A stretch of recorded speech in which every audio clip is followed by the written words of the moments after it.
लखनऊ में मंगलवार को वैश्विक निवेशकों एवं उद्यमियों के महासंगम उत्तर प्रदेश फार्मा कॉन्क्लेव 1.0 का आयोजन हुआ।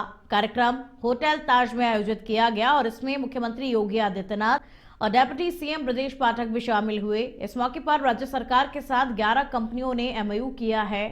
मेडिकल डिवाइस और नई दवाइयों पर मिलकर के शोध किया जाएगा। तो डिप्टी सीएम भी इस कार्यक्रम में मौजूद रहे, साथ ही सीएम भी इस कार्यक्रम वे मुख्य अतिथि के तौर पर मौजूद रहे। मुख्यमंत्री योगी आदित्यनाथ ने इस कार्यक्रम में शिरकत की है। कुछ झलकियां इस कार्यक्रम की इस वक्त आपकी टीवी स्क्रीन पर। तो देश विदेश की टॉप कंपनियों का इस कार्यक्रम में जमावड़ा लगा और राज्य सरकार के साथ में 11 कंपनियों ने एमओयू साइन किया है। अब इन एमओयू पर धरातल पर कार्य किया जाएगा।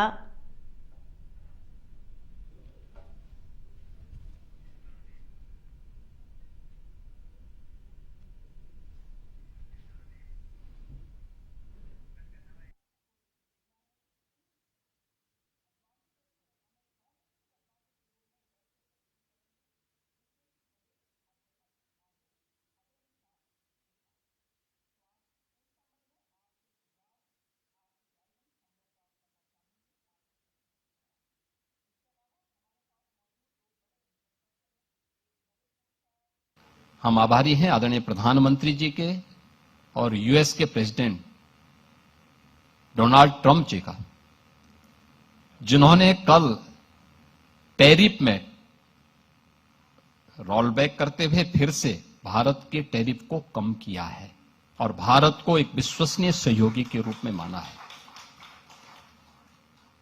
भारत अपनी नीतियों पर अडिग था। परिणाम है सत्यमेव जयते। यह हमेशा हुआ है, आगे भी होगा। ये विकसित भारत के सामने बढ़ रहे भारत के वे कदम हैं जिसमें भारत एक विश्वसनीय सहयोगी के रूप में भी आवश्यक है, लेकिन भारत की इस ताकत से सशंकित लोग भी हैं। हमें दोनों के प्रति सतर्क होकर के कार्य करना है और मुझे लगता है कि वैश्विक स्तर पर फार्मास्यूटिकल सेक्टर में भारत की उपस्थिति किस रूप में आगे के प्रस्तावों के विरोध में छात्रों का जोरदार प्रदर्शन देखने को मिला। पूर्व छात्र संघ अध्यक्ष एवं भाजपा नेता अमन सिंह के नेतृत्व में हजारों छात्र केडीसी परिसर से निकलकर शास्त्री चौक होते हुए जिलाधिकारी कार्यालय पहुंचे। इस दौरान छात्रों ने नारेबाजी की और अपनी मांगों को लेकर आक्रोश जताया। छात्र नेताओं ने बस्ती डीएम को ज्ञापन सौंपते हुए ये मांग की कि उनकी बात राष्ट्रपति और प्रधानमंत्री तक पहुंचाई जाए और साथ ही यूजीसी से जुड़ी कमेटी में सामान्य वर्ग के रिटायर्ड जज और रिटायर्ड आईएएस अधिकारी को शामिल करने की भी मांग रखी गई। तो छात्र नेता अमन सिंह के नेतृत्व में डीएम कार्यालय पर प्रदर्शन किया गया। यूजीसी बिल को लेकर के प्रदर्शन किया गया। छात्रों ने डीएम को राष्ट्रपति और प्रधानमंत्री के नाम एक ज्ञापन सौंपा और ये कहा कि हमारी मांग को राष्ट्रपति और प्रधानमंत्री तक पहुंचाई जाए और यूजीसी एक्ट को वापस लिया जाए। हालांकि देखिए, फिलहाल सुप्रीम कोर्ट ने मार्च तक यूजीसी एक्ट पर रोक लगा दी है और ये कहा है कि अभी यूजीसी एक्ट को लेकर के 2012 वाला जो नियम बना था वही नियम मार्च तक लागू रहेगा और मार्च तक केंद्र सरकार एक रिपोर्ट पेश करेगी। उसके बाद में इस मामले को लेकर के अगली सुनवाई मार्च में होगी।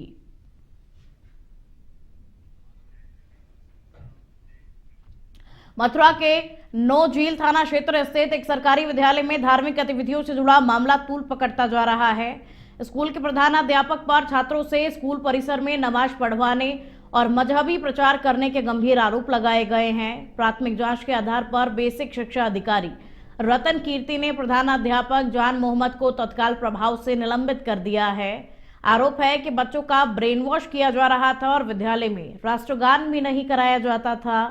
ये कार्रवाई भाजपा नेता की शिकायत पर शिक्षा विभाग की ओर से की गई है। फिलहाल मामले की जांच जारी है।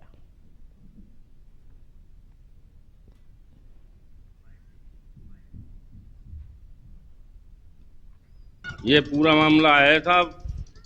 ये जो मास्टर जी हैं, मास्टर रहते हैं बहुत दिनों से हैं, ये कम से कम हो गई 15 साल और कभी कोई शिकायत का इन्होंने मौका नहीं दिया है।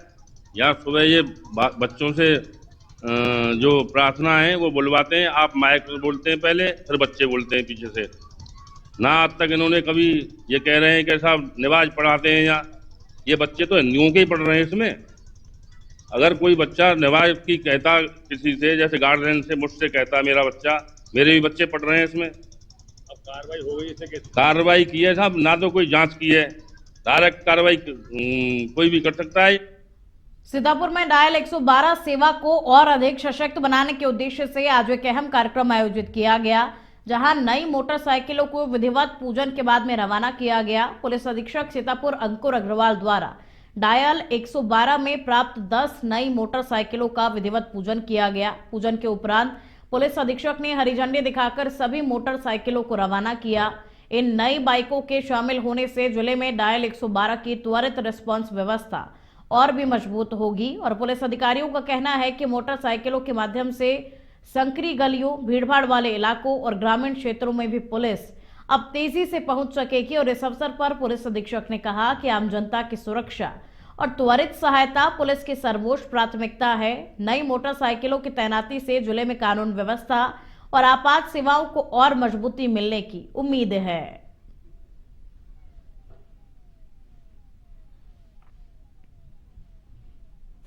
देखिए, आज 10 गाड़ियां हमारी 112 में टू व्हीलर जो है वो नई शामिल हुई है। इसको हमें आवंटन किया गया था सीतापुर को, इनको आज रवाना किया गया पूरी पूजा के उपरांत। ये सभी गाड़ियां हमारे यहाँ पे क्षेत्र में पेट्रोलिंग और 112 का रिस्पांस टाइम अच्छा करेंगे। ऑलरेडी हमारा रिस्पांस टाइम 5 से 6 मिनट का अर्बन क्षेत्र में और रूरल क्षेत्र में रह रहा है। ऑलरेडी लगभग 90 से 93 गाड़ियां हमारी जो 112 की, जिसमें 4 व्हीलर प्लस 2 व्हीलर है। और अब खबर रायबरेली से है, जहां प्रशासनिक लापरवाही ने एक मासूम की जान ले ली। हैंडपंप लगाने के लिए खोदे गए गड्ढे से भरे पानी में डूबकर 4 साल के बच्चे की मौत हो गई। दो पक्षों के विवाद के चलते हैंडपंप नहीं लग पाया और गड्ढा खुला ही छोड़ दिया गया था। ऊंचाहार थाना क्षेत्र के डीहवा गांव में खेलते वक्त मासूम आर्यन उस गड्ढे में गिर गया। काफी देर तक तलाश के बाद में उसका शव बरामद हुआ। पुलिस ने शव पोस्टमार्टम के लिए भेज दिया है।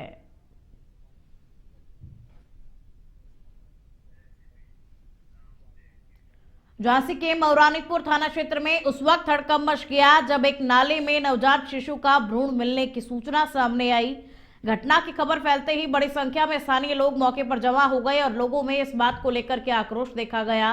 आसपास संचालित प्राइवेट नर्सिंग होम व कथित अवैध गर्भपात कराने वालों की भूमिका पर गंभीर सवाल उठाए गए। सूचना मिलते ही पुलिस मौके पर पहुंची और भ्रूण को कब्जे में लेकर जांच शुरू कर दी गई है।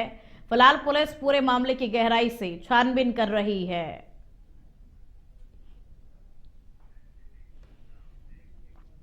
बस्ती जिले में पुलिस ने त्वरित कार्रवाई करते हुए दुष्कर्म के एक आरोपी को 24 घंटे के भीतर गिरफ्तार कर लिया है।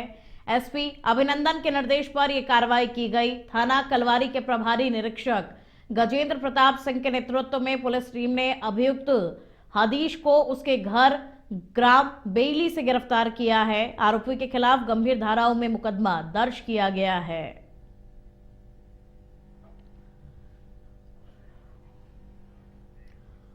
और चलिए अब अगली खबर का रुख कर लेते हैं। अब खबर हापुड़ से है, जहां महिला की हत्या से सनसनी फैल गई। महिला का शव घर के अंदर बेड पर खून से लथपथ मिला। गर्दन काटकर महिला को मौत के घाट उतार दिया गया था और पति की सूचना पर मौके पर पुलिस पहुंची। अज्ञात बदमाशों के द्वारा महिला को मौत के घाट उतारने की आशंका जताई जा रही है। मामला थाना बहादुरगढ़ के गांव मोहम्मदपुर रस्तमपुर का है और पुलिस इस मामले की जांच में जुटी है।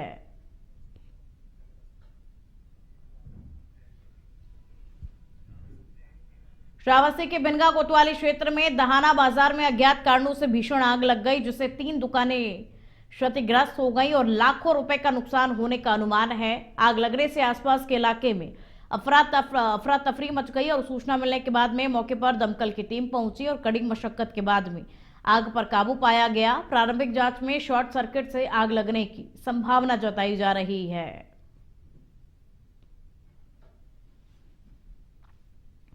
बस्ती में संत शिरोमणि रविदास जी की जयंती के अवसर पर उस समय भारी हंगामा हो गया जब ड्यूटी पर तैनात एक दरोगा पर नशे में अभद्रता करने के गंभीर आरोप लगे।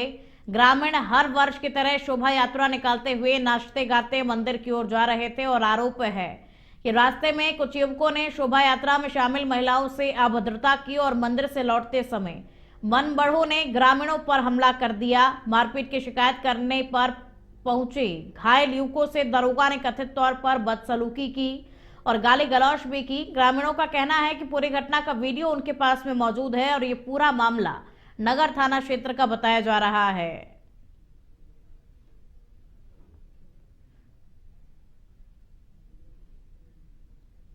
प्रकरण रहा है नगर थाने का, जहां पे बाबा साहब तथागत गौतम बुद्ध और सदगुरु रविदास जी को मानने वाले लोग सदगुरु रविदास जी की जयंती के अवसर पे ये झांकी का आयोजन किए हुए थे और झांकी लेकर के जा रहे थे, जहां पे असामाजिक तत्वों ने इनके साथ मारपीट की है। आप देख रहे हैं कि जिस तरीके से यहाँ पे चुटैल लोग हैं और अभी तक थाने पे सूचना देने के बावजूद कोई कार्रवाई नहीं हुई। जाते हुए वीडियो बना रहे थे वो सभी जूम करके लड़कियों को, बस इतना ही बोले हैं कि हम वीडियो बंद कर लीजिए, नहीं तो इससे कुछ भी हो सकता है, AI का ज़माना है, कुछ भी हो सकता है यहाँ पे। तो ऐसे ही बोले हैं, बस उसी बात को लेके वो गाली गलौज देने लगे हैं और फिर मारने की धमकी भी दिए हैं और जान से मारने की भी धमकी दे रहे थे सुबह के टाइम पे आने के समय पे।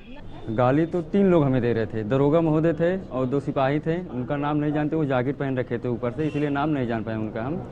और वो गाली देते हुए हमें बीच गांव से लेके जाके, जबकि ना पर्चे दिए हमारे भाई साहब को भी मान लिए, जबकि हम उनसे कहा कि सर हमारी गलती क्या है, ये आपको हम 100 नंबर फ़ोन करके बुला लिए यहाँ पर, अगर अपनी सुरक्षा के लिए आपको बुला रहे हैं तो।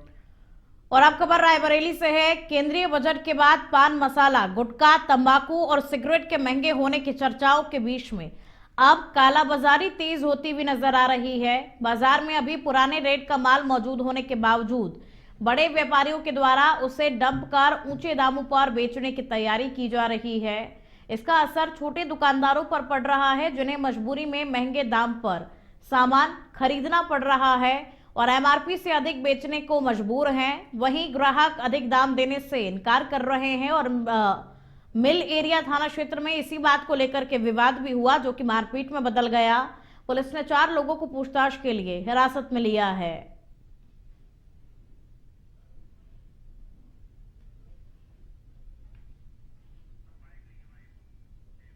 हमारी चाची गई थी इनके भोला की दुकान पे पुड़िया लेने के लिए, ठीक है। उसके बाद उन्होंने कहा कि 6 रुपए की एक राष्ट्रीय है, तो उन्होंने कहा कि हम नहीं लेंगे। उसके बाद ने कहा जब औकात नहीं तो खाने की, तो कहीं आई वो सॉरी गाली ने बकते चाची को भगाया गया वहाँ पर, ठीक है। उसके बाद जब वहाँ पे चाचा हमारे आए थे तो उन्होंने कहा कि गाली किस बात पे ये दी गई है, तो सब लोग मिलकर मेरे चाचा पर हाथ पैर चलाने लगे। उसके बाद हत्या घूमने से मारने लगे। रायबरेली में प्रधानमंत्री किसान सम्मान निधि के तहत फार्मर रजिस्ट्री अभियान को गति देने के लिए जिलाधिकारी हर्षिता माथुर ने प्रचार प्रसार वाहन को हरी झंडी दिखाकर के रवाना किया।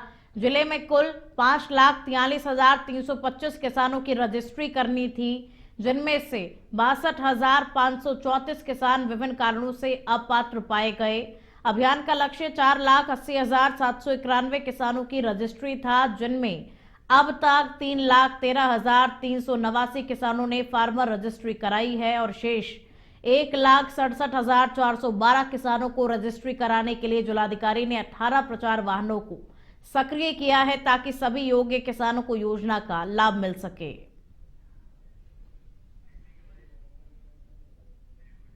देखिए, हमारे जनपद में जो प्रधानमंत्री किसान सम्मान निधि के जो पात्र लाभार्थी हैं, उन सभी को लाभान्वित किया जाना था। अभी हमारे 5,40,000 से कुछ ज्यादा लाभार्थी जो थे, उनमें सिर्फ 1,67,000 के आसपास लाभार्थी और शेष हैं और इन्हीं सभी लोगों के लिए प्रचार प्रसार का माध्यम बनाते हुए